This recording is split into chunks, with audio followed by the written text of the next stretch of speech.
Ms. Jennifer Henderson is going to introduce herself and share some ideas about how a potential process that we can leverage and how we can plug in all of the feedback we got today into this potential process.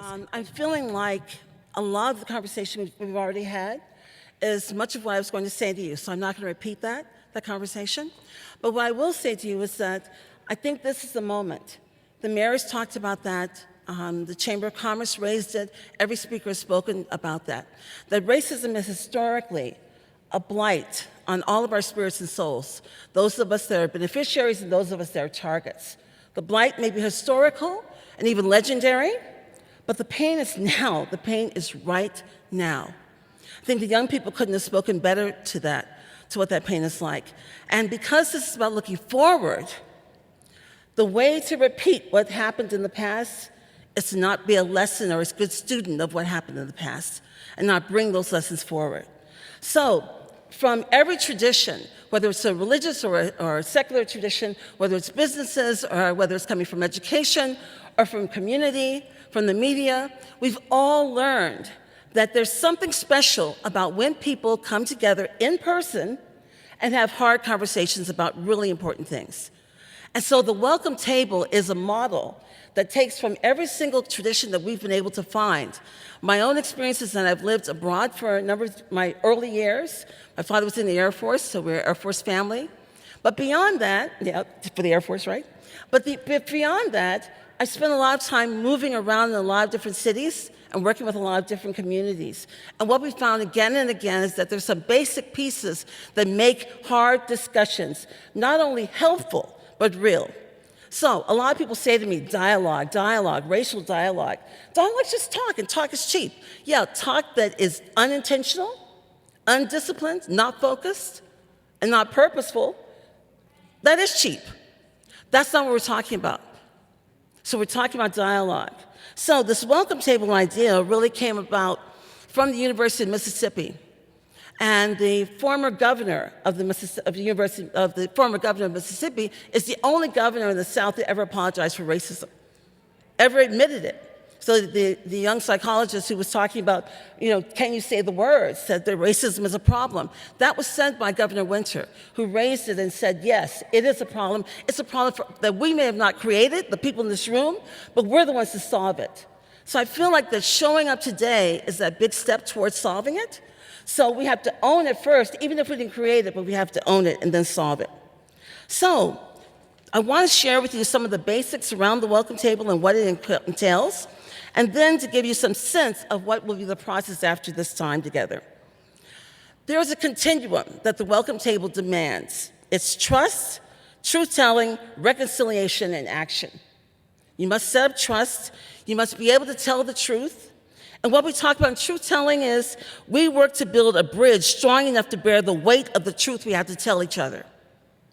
We work to build a bridge strong enough to bear the weight of the truth we have to tell each other.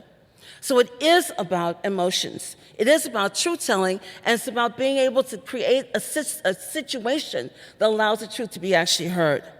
Storytelling. We use stories because our brains are wired in a way that makes us more responsive to narrative with data than data alone. We're just wired that way. So we'll listen to someone's story before we listen to a report. And so the welcome table uses truth-telling and storytelling. Respectful dialogue. We keep practicing how to be respectful with each other. We've learned in this culture how to argue. We've not learned how to debate.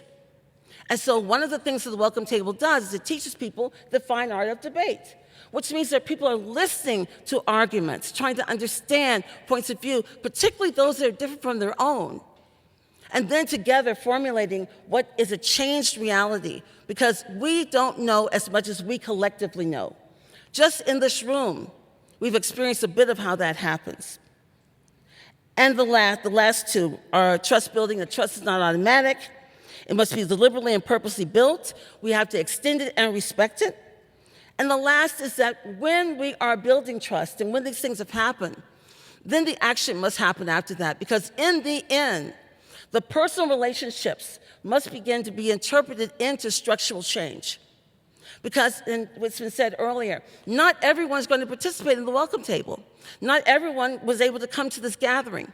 But I don't think that people have to work so hard for these structures to disappear.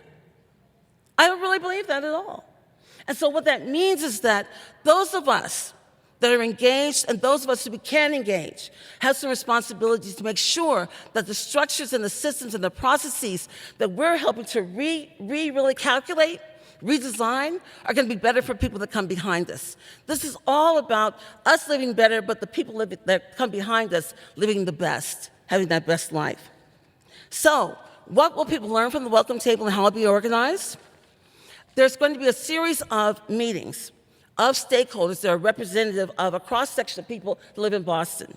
And those folks will take a welcome table design, which is made up of dialogue and storytelling and truth-telling, and then have them go through the process, and they will make it uniquely Boston. So there is a welcome table Silicon Valley, there's a welcome table New York, there's a welcome table Mississippi, there's a welcome table New Orleans. In all the places where we've worked, they have adopted the welcome table, but they make it their own, so it needs to be made their own. The second piece of that is that once the welcome table is done by the prototype, by the pilot group, then folks that have been in that process will become facilitators, and Boston is filled with great facilitators. So we'll also work with current people that are involved in this work. So we heard the race warrior, that we will engage those folks to be able to go back into communities where they have relationships and get people that are not just regular suspects, but new people to be involved in the process. The welcome table generally has 30 people go through it. It's a 6 to 9 month process. It's not a continuous all the way through the 6 to 9 months, but it's enough so that there's a systematic building of relationships and change. By the end of the 9 months, there's an actual action, a policy, a program, a set of things that are taken that come directly out of the dialogue. So it's not just talk. So we're also creating a resource kit to support the welcome tables. Then those resource kits will be a few things: setting ground rules, truth-telling, approaches to truth-telling, strategies to create and maintain trusting and safe relationships, approaches and prompts for active listening, and honest sharing of perspectives and experiences, guides for effective personal sharing and storytelling, and strategies for dispelling the dehumanizing concept of referring to whole sets of people you've never even met as the others. Tools for understanding and addressing conscious and unconscious personal and systemic bias, process for creating a learning community and this learning journey that we're on, and then examples of what's been done not only here in Boston, but all around the country in similar kinds of journeys that people are going through. That's the process. We're really hopeful that you will find within the welcome table places for you to be. But as both Adia and the team of folks that's been involved in this effort so far have talked about, this is not a one-stop shop around this issue. There are going to be many, many opportunities for people to participate and many different ways that they can. Just as a quick aside, we've worked with the Birmingham Police Department. We've worked with a high-tech company, which I cannot name, in Silicon Valley, but let's just say the book is part of their name. We've worked also with a very famous ice cream company in Vermont, of which I'm on the board of, but I'd rather not say that name too. So we've worked with a lot of different kinds of entities to be able to bring them together. My hope is that we will say, no, we've not resolved racism yet in Boston. But of all the places that I've worked, no one has ever taken it on so boldly and so directly. And for that, what we can say is, it's not been taken on yet. Thank you.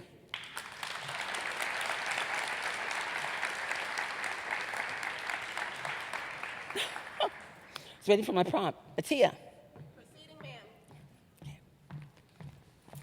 So for the sake of time and the fact that we've cleared the space because we went over by 20 minutes, I want to end by saying thank you for those who stayed with us over the time where we started. I want to let folks know that as you leave, just a reminder that the blueprint, which is the framework for the City of Boston's resilience strategy that connects the dots between resilience and racial equity and social justice, is available for you as you leave. Please take that with you. Feel free to reach out to our office on the website up here, boston.gov/resilience, and you'll be able to share with us your thoughts about the direction that has been taken in terms of the collaborative work that many people in the city have done together to get here. So the last thing is those cards you have. Please leave those with us on your way out as you use it as an opportunity to share with us your thoughts about what we've done today and what you would like to see happen. And then the last thing is, as you leave here, please, with an open heart and an open mind, take all that was said today, both from what you heard on the stage and what you heard in the aisles. I appreciate all of you. We appreciate all of you. And on behalf of Mayor Walsh, thank you for staying the extra time with us this afternoon. Have a great afternoon.